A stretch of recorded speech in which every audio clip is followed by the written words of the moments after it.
So thank you, everybody. As Matt said, thank you for the introduction. And my title is dealing with strategy and technology for data centers at Schneider.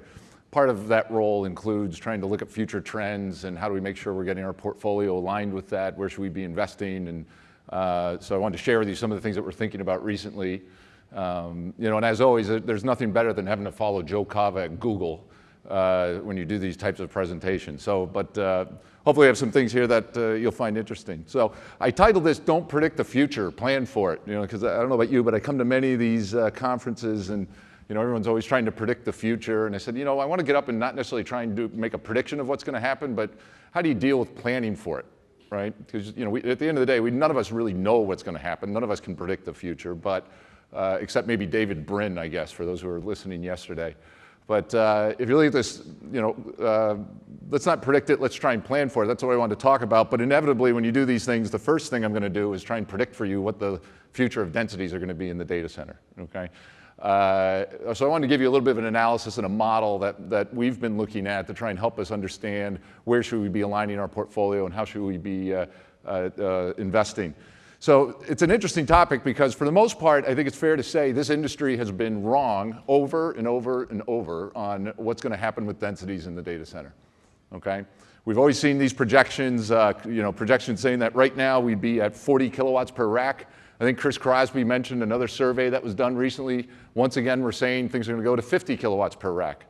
So I wanted to start looking at this and saying, why is this the case? Why are we always wrong on this? And why does it seem that densities never seem to get there? And it really is a problem because what happens is we design our data centers for a certain density, right? We think it's going to be high, and this is the problem that you end up with is overbuilt data centers, stranded capital, and generally they're not very efficient either. All right? So this is a really important topic for the industry to start getting correct because we need to understand how to avoid this problem. So that's what we're going after. So I think there's two basic reasons, is the conclusion we've come to, on why the forecasts have always been wrong. And I'm going to walk through this in a little bit of detail. But the first one is, most of the time, when I've gone to a data center and I talk to customers, they say that they're running a 20 kilowatt data center per rack, which, by the way, we need to talk per rack instead of square footage. This is what's more meaningful metric, at least from my point of view. And when we talk about a 20 kilowatt, many times what I find is there might be one rack that's in there, and it's a server. And it might be the one blade server they put in place. But what they're not accounting for is all the other racks that are in there that might have zero load, like patch panels, for instance, other networking equipment, storage equipment. Generally, those run at lower densities. There's some exceptions, and people are talking about some higher density applications with these. But generally, the industry is not looking at all of the racks that are in there and trying to calculate what the average. So we tend to overbuild because we're not accounting for that. We tend to get fascinated by the latest and greatest announcement that came from blade servers, and everybody's going to go to the blades. Remember this a few years ago? Everything was going to be blades. Everything was going to be 50 kilowatts per rack. I had one conversation with somebody who's pretty good, knows his stuff in the industry, and he was saying we're going to be at 250 kilowatts per rack before long. 250. And I was talking to him, I said, do you have any idea what's involved to try and power 250 kilowatts and cool 250 kilowatts in a footprint this big? Right? So we need to start comprehending what's happening on the IT side, the design of happening on the IT side, and how that's impacting the physical infrastructure. The second issue is technology issues and improvements, and this is where nobody really does a good job at trying to anticipate the changes. Like the rise of mobile devices is going to have, in my opinion, is having a major impact on what's happening in the data center today. It's just starting today, but we're going to start really feeling it. Lower power servers, HP Moonshot comes out. I'm fascinated with Atom chips and with what Intel's doing. I'm going to talk about this in a little bit more detail. Peak versus idle sizing with the chips. We'll talk about that a little bit. Nameplate versus reality. I still talk to customers, they're sizing data centers, IT guys usually, and all they're doing is looking at the nameplate on the back of the server and saying that's what my load is. And they're dead wrong every time, I guarantee it, by like double most of the time. And then better power management. So all this investment that the industry is making and making ourselves more efficient, making ourselves better stewards of the global issues that we're facing, is leading to things where we're going to tend to oversize if we're not careful.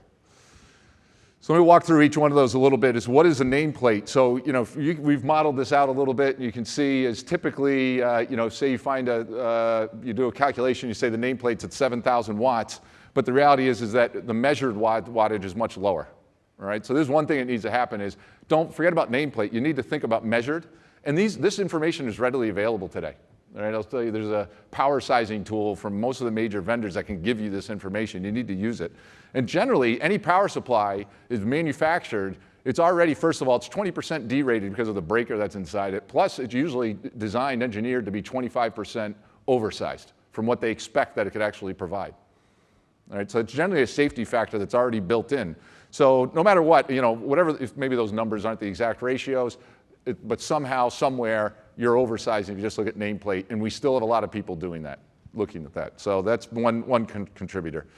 The server energy use is interesting too, because Intel's been making investments in trying to make the chips much more proportional. So as the load goes up, they spin up and they consume more power. If they're not being as active, they consume less power. Okay, and this is a chart that we've got that shows it's a pretty dramatic difference. So in the amount of time, and this is part of why are we doing virtualization? So we get better capacity utilization out of the chips and the investments that we're making. But the reality is most of the time, it's very rare that you see CPUs running at full load all out consistently. So most of the time, they're running somewhere in between those two numbers that you see on the chart. And it was interesting. We found this. I found this on the internet. It's a blog that a guy put together, and it's an interesting article because he makes these charts and it's showing pizza box servers, blade servers, power optimized servers going back from 2004, and he did a calculation of consumption per U, which is an interesting way to look at this, right? And look at what the chart's saying. So this is actually, he went and did this. This isn't ours. This is somebody else's. He went and did this analysis and saying everyone was predicting densities are going to go up. And the reality is densities per U went down. Now what's fascinating in this article is we are so fascinated with densities going up that he still makes the argument that densities are going to go up in the future. Even after he put this chart together, you read the article, it says, you know what, in the future, they're going to be higher. We're just taking a pause, okay? So I think this is crazy because everything, right now, history is showing that we've been wrong on this prediction of really high densities. So I went in and started playing with this HP Power Advisor, and we ran a few different models on this thing. I'll tell you something. We were fully loading some of these things. It's hard to get a configuration that gets you above 10 kilowatts per rack. It's not, I know there's 50 kilowatt configurations. Yes, you can get there, but if you just take the general purpose stuff that's out there, it's actually quite difficult to get it higher. So we did one with Moonshot, which again, I love this thing just because it's all atom chips and it's really just a fascinating way of approaching things. But then I also went back and said, what if I just do some more standard 1U servers, fully loaded it, 42 1U servers in a 42U rack, and I got to 11 kilowatts per rack. I don't know about you guys, I do not see very many implementations like this in typical enterprise data centers, right? Okay, if you're doing the cloud stuff and Facebook and Google, they may have, you might see some of these implementations. But it was interesting, I don't know how many people saw the Netflix presentation earlier this week. But he had some information there. I went up and talked to him afterwards. I said, what do you do about this problem? And he had some power draw information they put in on there. And was it measured or nameplate? And he goes, no, it was measured. Their 1U servers take 250 watts per U. And he goes, but you know what, I'm a little embarrassed to tell you this, but we actually don't fully populate the racks. He goes, we only go to 30 of them in a rack. And it's because we want to stay below 10 kilowatts per rack because it's less expensive. So they actually don't, even there where they could fully load it, they don't. And I'll get into a little bit why as we go through here. And then when you got this other trend that's happening, which is, what is Intel doing with the chips? Anybody have a mobile device? Right? Anybody get frustrated when the battery runs out? Okay, so all the investment, if you look at everything coming out of Intel right now, the investment is in getting better runtime, getting better performance, but trying to get the watt consumption down. So I just took a look at some stuff that, these were two chips we used internally. So I went back in 2010, this is internally, our IT department, deployed a Xeon E5520. We took a look at that, said it's 4 cores. Power, this is a thermal dissipation power, is 80 watts. And then it went online and you go to this website, CPU benchmark, and get a number that tells you what's the performance of that, right? So it gives you a general sense of the performance of the chip. So that had a score of 4588. In 2013, we bought some new servers. It actually, look at the consumption, it's 10 cores. So I went from 4 to 10 cores, okay? We did go from 80 watts to 115 watts. The average CPU benchmark went up to 20,516. And I can take those and say, what's my performance per watt to start getting a trend, right? So the first one's 57, the next one's 178. So that's pretty good, right? The focus is on performance per watt. Look what happens when I put in an Atom chip. Your performance per watt, the consumption's 2 watts on these things. And yes, they're lower performance, but my performance per watt is 663. 10 times better than what we bought on a Xeon chip in 2010. 10 times. So to me, this is a massive trend that's happening where, because of the rise of mobile computing, I believe this is going to overflow and drive densities down in the data center. And I just read yesterday that Broadwell, which is the next chip coming from Intel, following on to Haswell, which was their big game-changing, power-reducing chip, so you can get 8 hours on a laptop. Broadwell, the major focus on Broadwell is to drop power consumption another 30%. 30%. So I don't know where we're getting these projections of crazy densities, 50 kilowatts per rack, because I don't see something in the trends and the data that indicate that that's the direction that we're heading in. And as mobile computing continues to go, the focus is going to be smaller, lighter, fanless. All of that points towards lower power consumption while still driving my performance. And the economics work against you too. So we started looking at the economics on this, and we did a bunch of modeling on it. And now this is just purely looking from a power and cooling standpoint, okay? I'm not an expert in chips. I like to look at it and play around with it. This is really, we looked at the power and cooling only. And at the end of the day, this is the cost. These are 3 factors that really drive the cost equation on density. Is as density goes up, I have to buy bigger, more expensive racks. I need greater capacity, so power capacity is what we're referring to here. Therefore, I need more expensive rack power distribution. I need more breakers, bigger breakers. Those are more expensive, okay? And the cooling activity there is something else that we can discuss some. And the trade-off there is space, right? So I end up with less numbers of racks. So therefore, I save space. And again, Chris Crosby hit on this a little bit when he was saying, he goes, this is one of his 5 myths or 4 myths.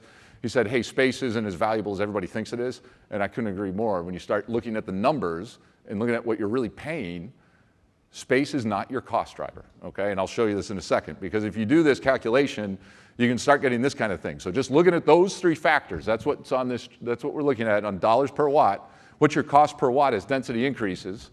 And we were generous here. We were actually trying to be kind to going to super high densities. But look what happens is the curve says there's a huge benefit to getting to 5 kilowatts per rack on average. On average. Getting to 15, you still get some pretty good benefit, but beyond 15, it tails down, right? And this is facts, these are numbers. Anybody can run this model, and you can see what happens is the value of getting to super high densities is not an economic value. And in reality is we were generous here because we assume that you stay with air cooling. If you go to liquid cooling to the rack or liquid cooling to the chip, this curve is going to reverse, right? And it's actually going to get more expensive to be at higher densities. All right, but we were being generous and saying, let's assume we can do everything with airflow so it stays apple to apples. We didn't want to, put our finger on the scale, so to speak. So the real reality is that your costs really start rapidly, your cost benefit really starts rapidly diminishing once you get above 5 kilowatts per rack. So this is pretty interesting. So you look at financials, I always get challenged on this. There's always somebody in the audience who'll come back and say, well, what were your assumptions? So here's where they are. So you can look at the deck and we assumed 120 volt, 150 watts, $150 per square foot for the building. You can put in different numbers. I'm telling you, the curve doesn't change that much with anything that's reasonable. And I would argue, this is an assertion, but I would argue that the design complexity that we inject into the data center when we get to extremely high densities. Now again, most data centers are still running at 2 to 3 kilowatts per rack maybe that we see, typically. So we're still talking about trying to drive densities up. But to try and get to these numbers like 50 kilowatts per rack, think about the network cabling, the power cabling, the airflow issues you have to deal with. Thermal ride-through, right? What if the power goes out? I've got a thermal ride-through that time that I got to worry about. If you're running at these densities, that can be problematic. Rack weight. Not only just the weight of the rack itself, but the IT equipment going in that runs that dense, it starts becoming heavier. Do you have the floor loading? We've had cases when people couldn't put in high density because the floor loading couldn't support it. So now that becomes a factor you got to worry about. And then the additional breakers that you have to consider. So a lot of times when we talk about these densities, it's not considering the complexity that's coming in and being injected into the data center as a result. So the other thing that's interesting is there's these natural breakpoints. And again, when I talk with IT guys, sometimes they understand this, sometimes they don't. But as a kind of a power guy, these are the things that we like to talk about. Obviously, is what about the breakers I'm going to put in there? And when you really look at it, the sweet spot on breakers is around this 11.5 kilowatt number. Okay, whether you're in the U.S. or IEC voltages. When you start getting above that, you need to start adding extra breakers, and you can do it. But this is really what's determining what we'd call your peak supply that you can provide. This is at the rack level, right? At the rack power distribution, first breaker up that's protecting that outlet. What is that rated at? This is really what's determining your max density. So if you want to go to super high densities, you've got to put in a bigger breaker to support that, right? At the rack level, or somehow manage it. So this is, our assertion here is that really 11 kilowatts is not a bad number, right? In North America, if you're going to go above 11 kilowatts, you actually have to add an extra breaker by code. So that adds extra expense. So, if I was doing it, I'd start targeting this 11.5 kilowatts per, 11 kilowatts per a rack. And so what's interesting too is this is something I propose the industry needs to start embracing is when we talk about our design specs, first of all, talking about density per square foot is crazy. I don't know what square footage you're talking about. Are you including the mechanical space and the power space? Are you talking just about the IT space? I've spent 20 minutes talking to people about what do you mean when you say watts per square foot? Forget that. A meaningful metric that we should be using, and I'll show you how you can apply it, is what is the average density that you're trying to go for in the data center? Because that's determining what my bulk power and cooling is going to need, okay? And then what is the peak density that you want to be able to support at any individual rack? So I might have one rack here that's pulling 10 kilowatts per rack, but I might have another one right next to it that's pulling 2. So my average of those two, obviously, is 10, 2, divided by 2 is 6, right? But I need to be able to support that 10 kilowatts per rack. So that one's the peak. The average is the average of the two. So hopefully that's clear. And I would submit that data and everything that we're seeing, I think you're going to have to work hard. And most, again, I'm talking mainly traditional enterprise data centers, colo type applications.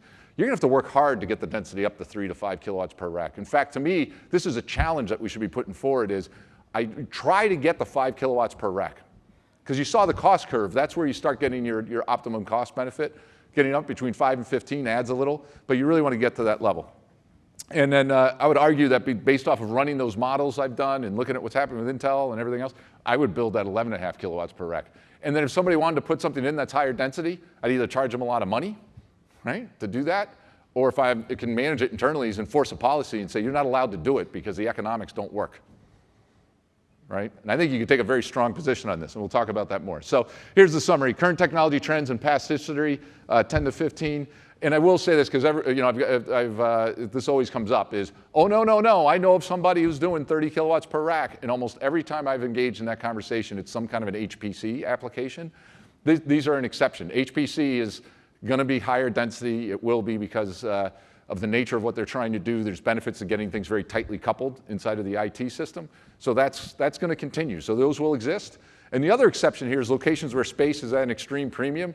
This was very insightful to me. I had a presentation that I was asked to do, and some people might call it a boondoggle, but it was in Bermuda. I don't know why you laugh. It was very important. So it was great. I said, I'll go to Bermuda, go to the beach, do a little speech, get on a plane, go home. It'll be great. But it was actually a fascinating trip, and it's because they were employing some of the best practices in data center design, in my opinion. And it was because they were space constrained, and electricity is incredibly expensive on Bermuda.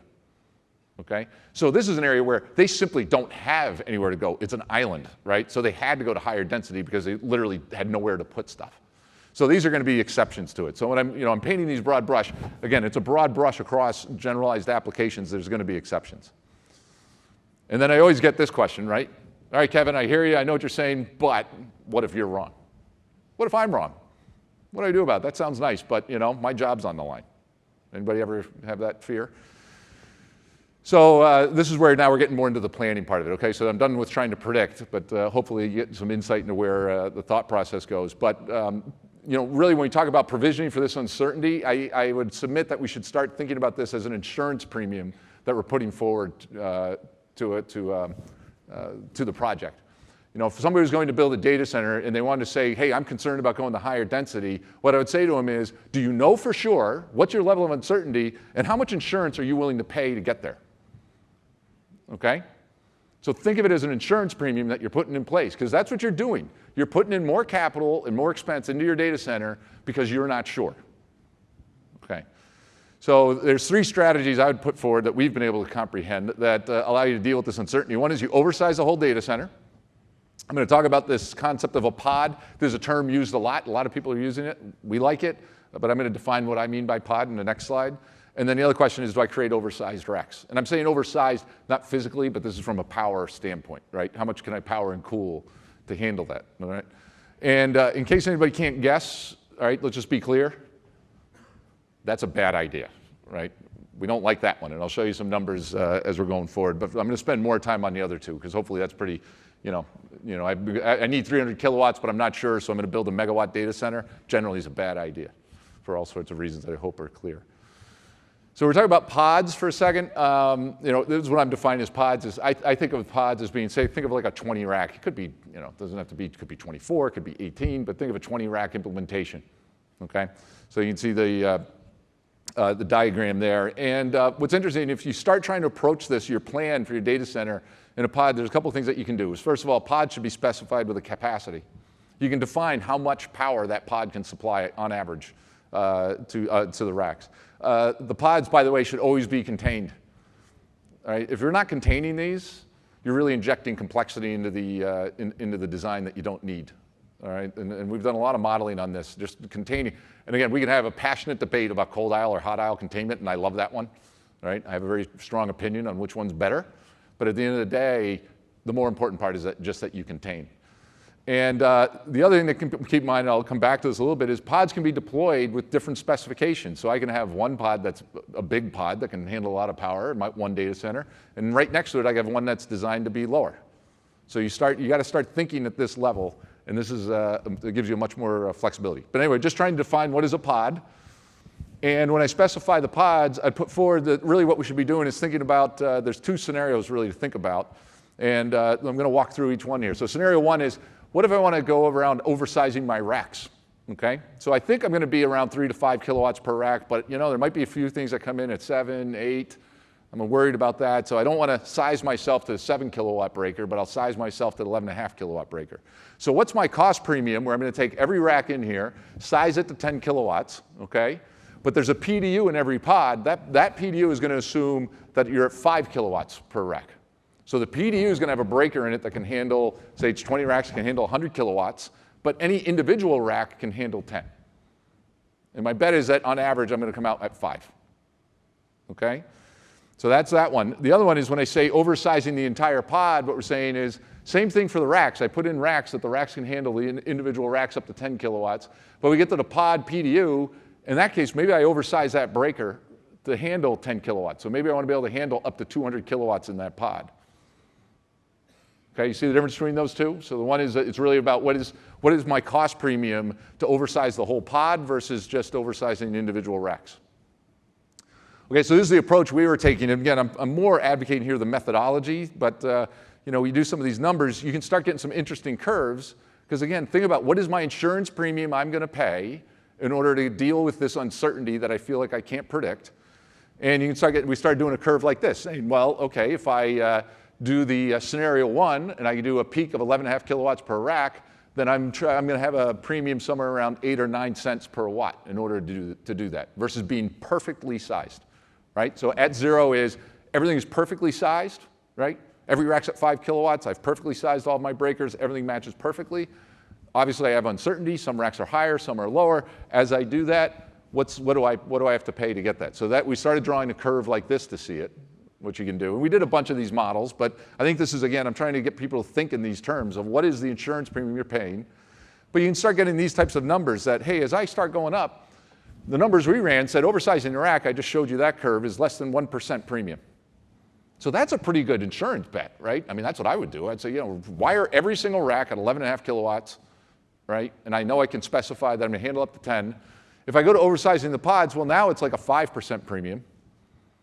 That's a little bit more expensive, right? So you got to think about that. Like, do I want to oversize every single pod to be able to accommodate this uncertainty, or do I have some policies that will allow me to manage it? Because if I oversize every single one, I'm at a 5% premium.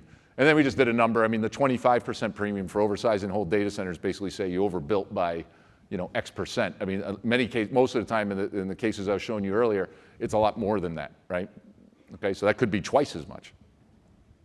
So, but this, again, we're trying to get people, think about what is your cost of provisioning? What is the insurance premium I'm going to pay to deal with the uncertainty that I've got? And then you also get in these scenarios about contingency plans, all right? So say I put in place, I've built the thing, I've got an insurance premium I've paid, but now how do I actually implement this and what happens? So you need to start thinking through these scenarios, and this is a typical one.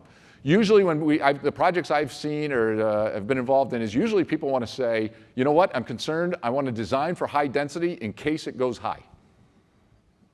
Well, if you think about what happens and when you do this is, this example is you're designed for 5 kilowatts per rack. We assumed you have 20 racks per pod, so every pod's 100 kilowatts, right? 400 kilowatts of total data center load. So I just made it simple. Like we've got bulk power and cooling, that's 400 kilowatts, and I've got the individual pods there. But so I designed for 5 kilowatts per rack because I thought it was going to be high. When I went and actually deployed it, I went and deployed at 3 kilowatts per rack in this example.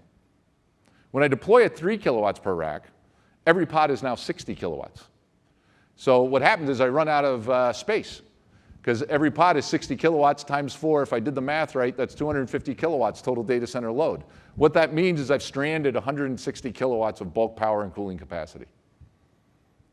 That's an expensive insurance premium when you do that, okay? But it looks good. Like this is one that people, the C-level guys walk in and say, hey, look, our data center's filled. That's great. Now we need to build a new one because I see the space is filled. But what he doesn't understand is there's a huge amount of capital that's stranded that's sitting in the bulk power and cooling capacity that's not being utilized. So if you're going to do this, the thing that we put forward is you need a plan. You need to have a plan, a contingency plan for more space. That's basically what you have to do. And this is part of the reason that, and again, why did we, you've heard a lot from Schneider, and I'm a big believer in prefab being an excellent tool for this industry to use. And this is an example of where we think it's very useful. Because the industry tends to oversize, tends to deploy at lower density than expected. I run out of space. Geez, can you just put some modules out in the parking lot for us so I can get some extra space? We have a number of deals going on right now where this is exactly what happened. Okay? There's a lot of deals going on where people are looking for permanent too, but this is an interesting contingency plan. And what this means is if you're going to do this is maybe I plan, spare breaker positions, piping valves. Maybe you provision some stuff at the bulk power and cooling level to accommodate adding something on, right? So that later in the day, when you get to the end, it's not a massive project to add that on. So this is something that we'd say you need to think about.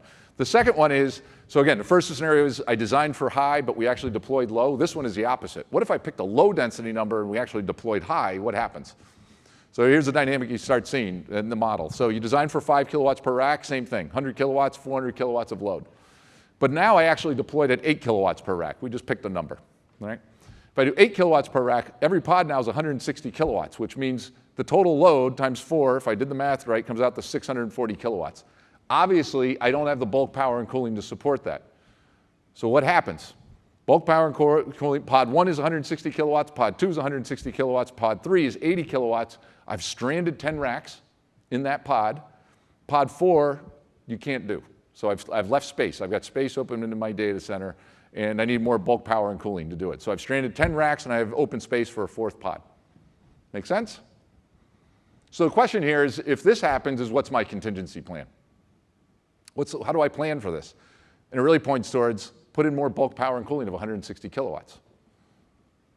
And again, there's another area where we see a lot of people looking at this saying, hey, can you just give me a power module, cooling module, I'll drop it outside the building, I've got some space and I'll power it that way.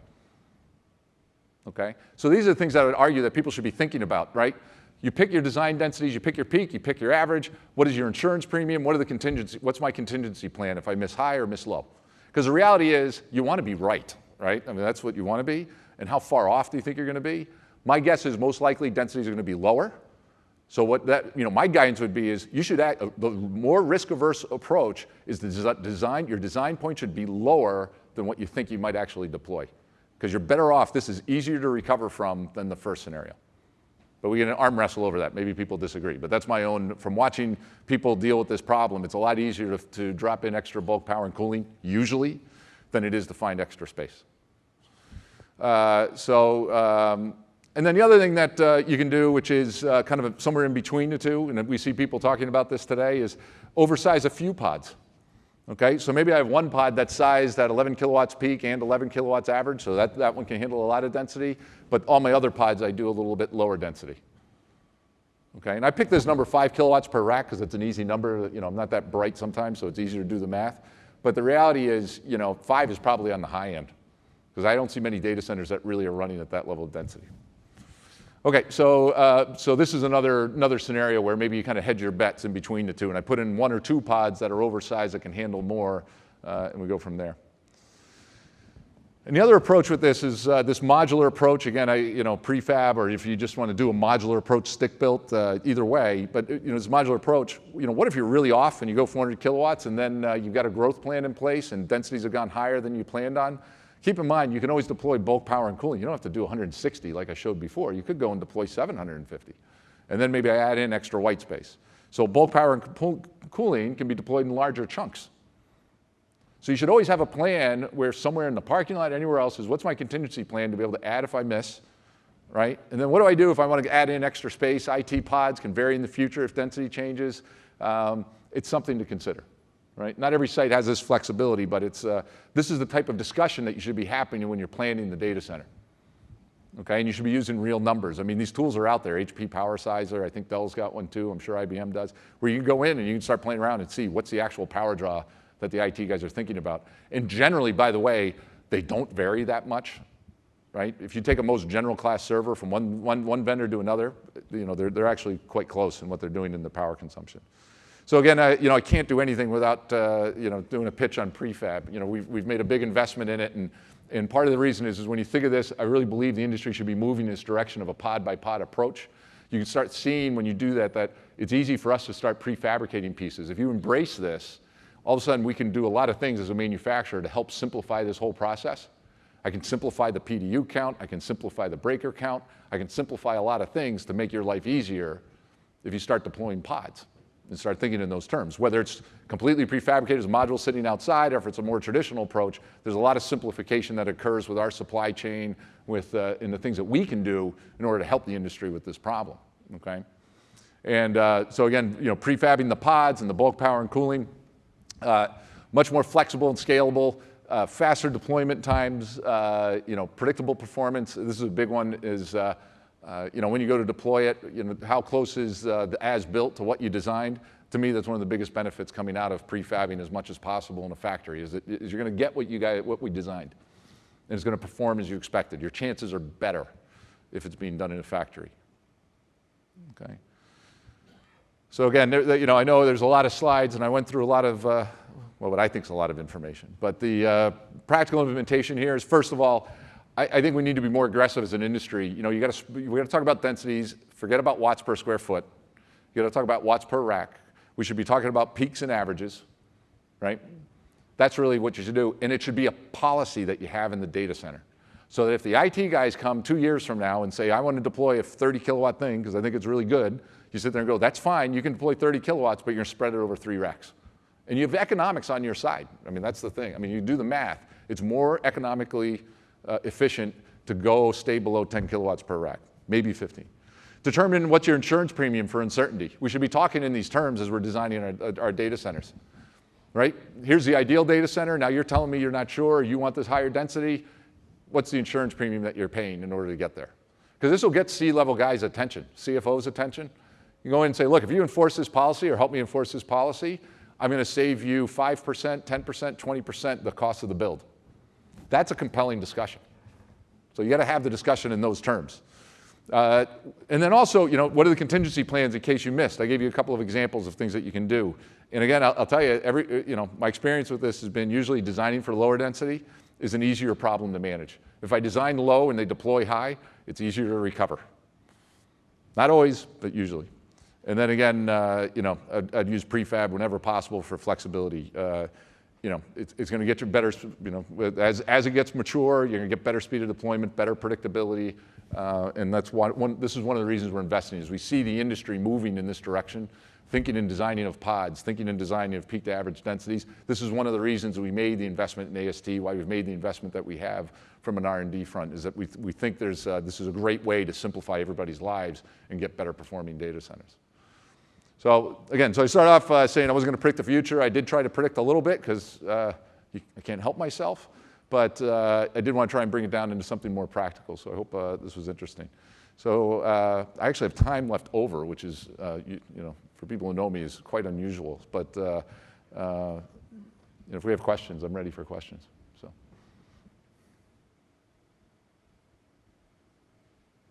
Silence, crickets. So that was either really good or really bad. No questions? So really, I can't see with the lights, so. Hi, that was an excellent overview. Just a point of information on Intel's low-power products. Yeah. The 2-watt Z377D you noted for Atom is a tablet processor, and their Avoton line for microservers actually averages about 7 to 15 watts. Yep. For 4 cores, so perhaps you might want to add that to your slide set. Yep, that's true, and that's an excellent point. So generally the desktop ones are, I've seen 5 kilowatts, so thank you for bringing that up. And we were trying to use this really as an illustration. I was trying to use something to illustrate the dynamic that's happening, is that you take this low-powered Atom mobile chip, but look at the performance per watt that you're getting out of it. So you're right, though, it'd be interesting to, I didn't do the analysis with those chips, but it's an excellent point, so.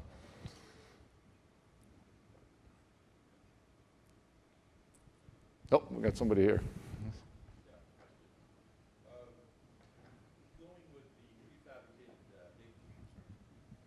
With the prefabricated data center, as well as, I'm assuming that Schneider also does the powerhouse and Yep. probably even the mechanical system.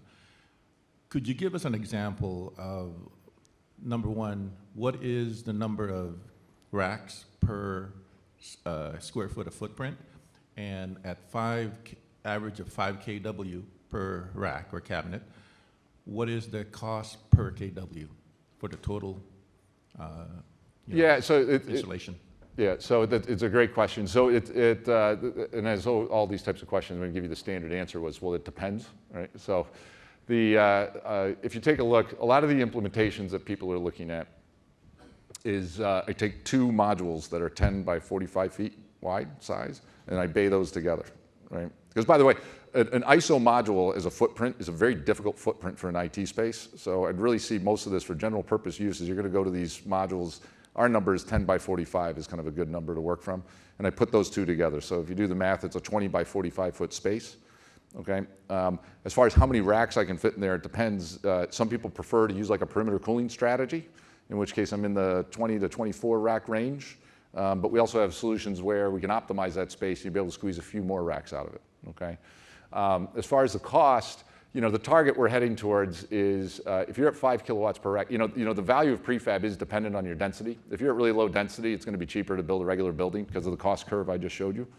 You know, if you get to, my number is somewhere around 3 to 4 kilowatts per rack, then the prefab IT space starts looking very competitive. And our goal really is to make it so that your total installed cost, which is a difficult number for everybody to understand, is what was my total installed cost of a data center doing it stick-built versus prefab. And we're working hard to get some better models on that for people. But the goal is I see no reason why it should just be about the same. Okay, so you know, it could be $4 per watt, you know, somewhere in that range, but it really depends on your density levels and how you choose to configure it. So. And that's all in fire suppression, the building, weatherproofed, everything. So that's what we're driving towards. Some cases we're there, some cases we're not. And candidly, we need to get better tools to help people model that out. So it's a great question and very high on my list to understand. Well, again, but keep in mind, okay, so these dollars per watt numbers are always dangerous. He said that's quite low. I said, but you know, we got to make sure we're talking about the same thing, that's what's included, right? So, you know, I'm talking about you got air handlers, racks, fire suppression, power distribution, not including UPS. We're not including other things in that, right? So, but generators, yeah. So I was just giving you the IT space. So it's a very dangerous number. So, yeah, okay, yeah. No, I'm not building you a data center for $4 a watt. I won't be here next year if I do that. Any other questions? No? Well, anyway, well, I hope you found it interesting. I find it a fascinating topic. I really appreciate your time. This is a great event. I love coming out to Uptime every year, and mainly because of the people in this room. It's great interaction. So I'd love to hear whether you liked it, hated it. Either way, I'd love to hear your feedback. So thanks very much for your time, and have a great day.